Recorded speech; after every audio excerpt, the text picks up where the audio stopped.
অৰুণাচলৰ পাহাৰত কালৰূপী মৃত্যুদূত। পাহাৰৰ পৰা 500 ফুট তলত পৰিল স্কৰ্পিঅ' বাহন। দুৰ্ঘটনাগ্ৰস্ত বাহনখনত আছিল শিশু মহিলাসহ 6 জন।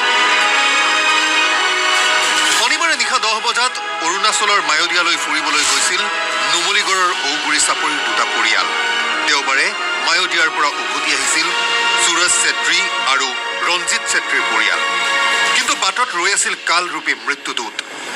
অৰুণাচল প্ৰদেশৰ ৰয়িং আৰু মায়দিয়াৰ পথৰ 23 কিলোত হঠাৎ নিয়ন্ত্ৰণ হেৰুৱাই পাহাৰৰ পৰা 500 ফুট তলৰ দ খাৱৈত পৰিল স্কৰ্পিঅ' বাহন।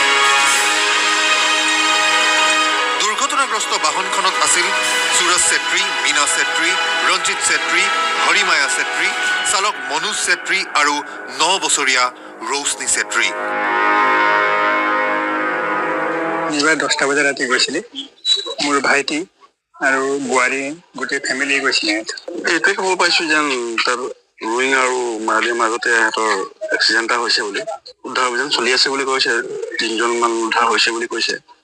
2 জন মেডিকেল হৈ আছে বুলি গম পাইছোঁ।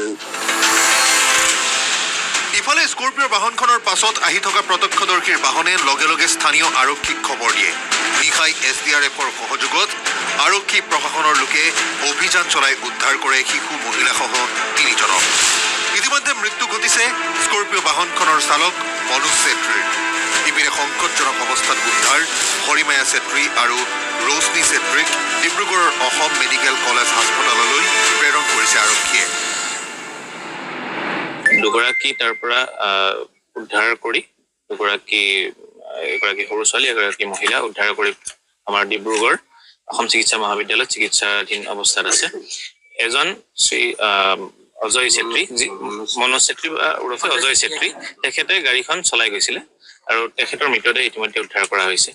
আৰু যিহেতু দুৰ্ঘটনা হোৱাৰ পিছত মানুহকেইজন বহুত দ খাৱৈত পৰি গৈছিলে, এতিয়া তেখেতসকলক ওপৰৰ পৰা আমি খবৰ পোৱা মতে দেখিছে, কিন্তু জীৱিত অৱস্থাত আছে মৃত অৱস্থাত আছে এতিয়ালৈ গম পোৱা নাই। এতিয়াও সন্ধানহীন হৈ আছে সুৰজ ছেত্ৰী, মীনা ছেত্ৰী আৰু ৰঞ্জিত ছেত্ৰী।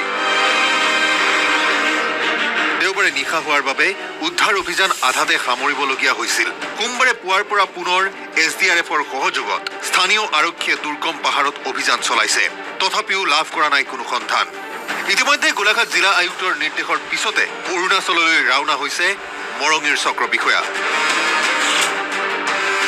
আমাৰ জিলা আয়ুক্ত মহোদয় লোৱাৰ দিবাং ভেলী যিখন ডিষ্ট্ৰিক্ট, তাৰ আয়ুক্ত মহোদয় ডিষ্ট্ৰিক্ট কমিশ্যনাৰ যিজন হয়, তেখেতসকলৰ লগত কথা পাতি আছে আৰু উদ্ধাৰ কাৰ্য যিমান সোনকালে শেষ কৰিব পাৰি তাৰ বিষয়ে গুৰুত্ব সহকাৰে বিষয়টো আলোচনা কৰিছে।